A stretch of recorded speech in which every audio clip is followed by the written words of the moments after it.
Let me pose a question to you real quick. Would you hurt somebody over a butterfly? No. Let me be more specific. Would you hurt somebody over a pretend butterfly? You see, I was going to start this video by asking, is No Man's Sky actually good now? And I realized that this is a strange question to ask in its stead. The idea of causing harm to someone over a simple butterfly made of pixels is a ridiculous proposition, but what if I were to tell you that I'm talking about something so ridiculous, so absurd, that you'd have to see the evidence for yourself to even believe it? So yes, someone in real life threatened another person with violence over a fictional video game butterfly. This is what happened to Sean Murray, the founder of Hello Games, in 2016. His tumultuous vision, No Man's Sky, had been released into the world, and Murray found himself faced with a very real death threat involving none other than butterflies. It's a real record scratch. Yep, that's me, Sean Murray, getting a death threat over a butterfly. You might be asking yourself, how did it get to this point? Well, that's kind of a long story, so let's start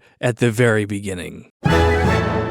No Man's Sky started with inevitably what would be its downfall: passion. Sean Murray created the initial framework of procedurally generated worlds, hoping to capture the feelings of space exploration he'd experienced in games from the past. Once promise was seen in the structure Murray was creating, his team expanded into 4 people. Ultimately, the game would only sport a development team of around a dozen eager hands in the time leading up to the game's launch, which is a fraction of what most games in this scope and scale tend to host. Just for comparison's sake, Hard Space Shipbreaker, a puzzle game about tearing down spaceships, had 15 artists on it alone, alongside 10 lead developers and 21 programmers. That is not to mention quality assurance, testers, writers, and musicians for this tiny game that I did a video on that nobody watched. Hashtag shameless plug. While a small development team can have its perks, it also has its significant drawbacks. Due to the lack of proper support, Murray found himself being the sole spokesman for No Man's Sky. For good or ill, a developer became the hype man, singing the praises of his pet project to anyone who asked. It's not as unusual as it may sound. Lots of times, small businesses have to have people filling specific roles, and it's not weird that a small pet project like this would generally have one guy who loves it talking about it, but it definitely can grow taxing to juggle all of that at once. The announcement trailer stole the show at the 2013 VGX Awards and E3 2014, with the latter netting them several accolades. And as Murray continued to ride the hype train for the next 3 years, he would find himself in a bit of a pickle. Unfortunately, as is the case when you mix a passionate developer with a sudden, extremely eager audience and an ever-increasing spotlight, each interview resulted in another promise of what the game would have, would be, would deliver upon release. This, my friends, is called feature creep. Feature creep is when a product or project keeps adding more and more features, making it more complex and harder to use over time. This can happen when there's no clear plan or focus for the thing that's being made, and different people keep adding in their own ideas. The end result is often a product that is confusing and difficult to use. Cue the ominous music.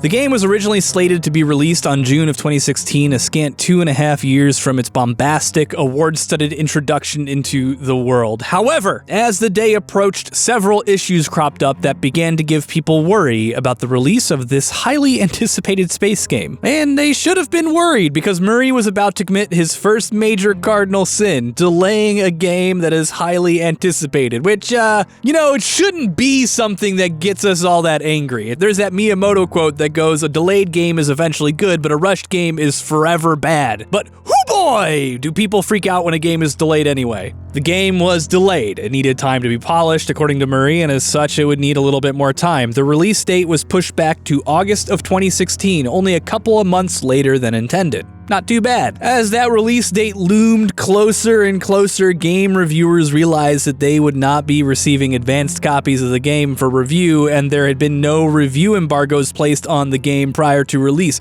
A review embargo is when a game developer gives a game to reviewers and says, you cannot post your review until this date. It's embargoed. None of that happened. They supposed the game itself wasn't even truly ready, and this was Hello Games' way of trying to control the way the public witnessed their game for the first time. It ended up being all for nothing. 2 weeks before the game's fated launch date, a leaked version of the game made its way onto eBay, which, holy crap, that is actual, for real, like legitimate piracy, like yar har fiddle-dee-dee piracy. Stealing IP and then throwing it up for auction. Woo-hoo-hoo-hoo. That is amazing. The guts on you, man. The gameplay then inevitably made its way to YouTube, almost immediately due to lack of review embargoes. Game sites and future hopeful players tore into this presentation. So many of the promised features were either altered, obfuscated, or simply not present. The gameplay wasn't as far-reaching as promised. Certain things like creatures, planet types, game modes that were promised were just like nowhere to be seen. Which brings us back to the butterfly death threat situation. You see, the trailer released at E3 2014 had shown the player walking past a swarm of butterflies, and these butterflies were nowhere to be found in the game's official release. One fan, presumably Butterfly McButterflyson, took such an insult at their lack of graceful fluttering that they sent Murray a scathing promise of violence. And you know, maybe when you are the person sending death threats over video game butterflies, you're actually the bad guy. Hopefully all of us agree with that statement, although I have seen YouTube comments. Someone called me a rat the other day. Just like, some of y'all have zero chill. Anyway, Hello Games was not a fun place to be at in the time following the game's launch. Bomb threats were called on their offices, death threats were delivered not just to Murray, but also other members of the team. Aggregate review sites were intentionally review bombed, and if somehow you don't know what review bombing is, it's when a bunch of people flood a website with negative reviews for a game, usually because they're angry or upset about something. This can make it hard for other people to get an honest and fair idea of what the game is like, although given that the game was a big flop at launch, I guess it's hard to determine what is legitimately review bombing and what is just, you know, like a lot of negative reviews. My favorite, though, was that dozens of video compilations comparing Murray's lies with the truth of the game's launch cropped up left and right. Gotta love those. And through it all, Hello Games and Sean Murray did something really unexpected. They shut up. It would be weeks before either entity posted to Twitter. Rather than try to put out the wildfire at their doorstep, they instead let the fire rage out around them. I'm sure it wasn't easy, but it would ultimately be the thing that saved them. By not focusing on trying to defend a release of a game they weren't proud of, they instead used that time wisely to hunker down and work on getting the game to where they wanted it to be. At first, the lack of messaging threw the angry mob for a loop. Why aren't they defending themselves? Why won't they answer our questions? What are they? It's not what the script said, but that's what my tongue started doing.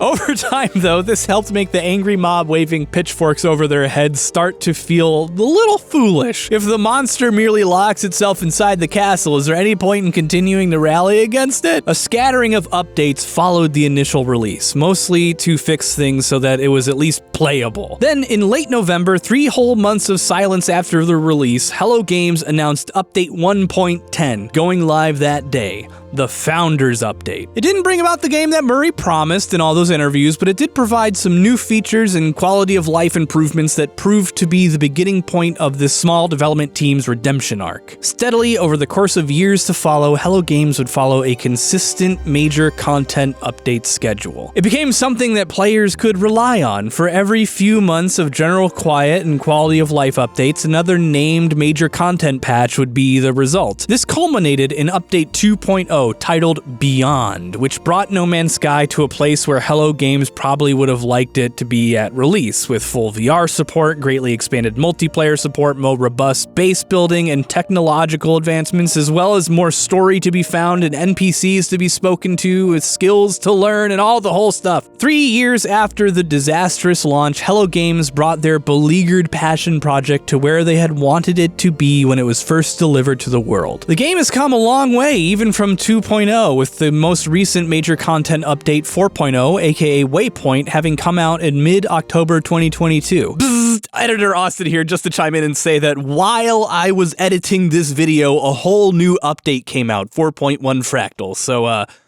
there you go. That's how often they're updating this darn game. I can't even make a video on it without something new happening. Let me just hand this back to Past Austin. No Man's Sky is nearly unrecognizable in present day from the game that launched 1,000 angry YouTube rants. In hindsight, there are a lot of different factors at play that caused the game's initial stumble, from a lack of support from the big players in the industry, to a hype man that too eagerly hyped, to the impatience of the gaming community wanting their big new shiny toy right now. As is with most things in these situations, there is no clear-cut smoking gun. One thing is for certain though, it was the tenacity of Hello Games and Sean Murray that helped pull what could have been a company-sinking blunder out of the jaws of defeat and granted the world the game they had always wanted to give us. Is there a moral to the story?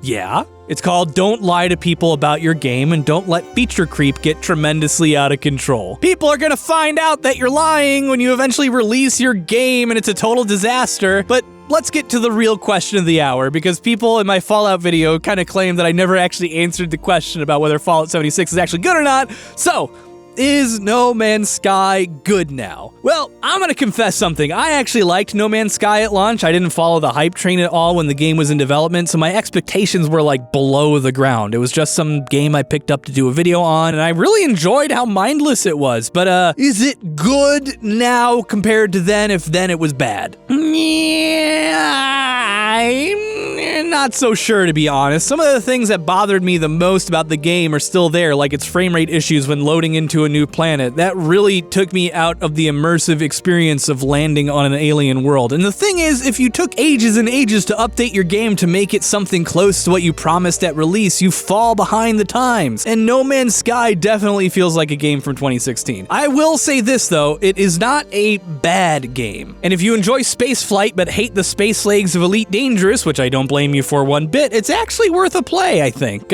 Maybe grab it on sale though, because it's still selling for $60 on Steam? Yikes!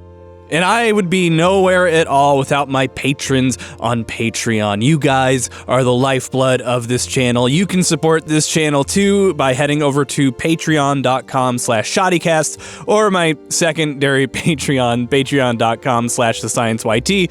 I do have two of them because I wasn't making the science on this channel when I made a Patreon for it, and I don't know what to do. So I'm just keeping them both.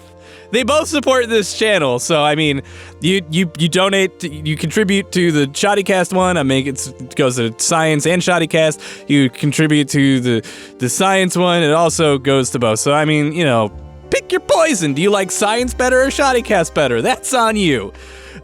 Special shout out to these fine folk who paid me money to say their name at the end of videos. I'm talking about Harrison James, Justin Bush, Dr. Vem, MadLad616, Miss Kendra, Ronald Coleman, Alan Hagers, Adadam TP, Artifox, Marissa Resnick, Nick Patterson, and Loretta Mazurf. You guys are the real ones, and now I'm gonna go make my next video. And then after that, I'll make my next video. And after that, another video. It never ends. It never ends! Just kidding, I love it.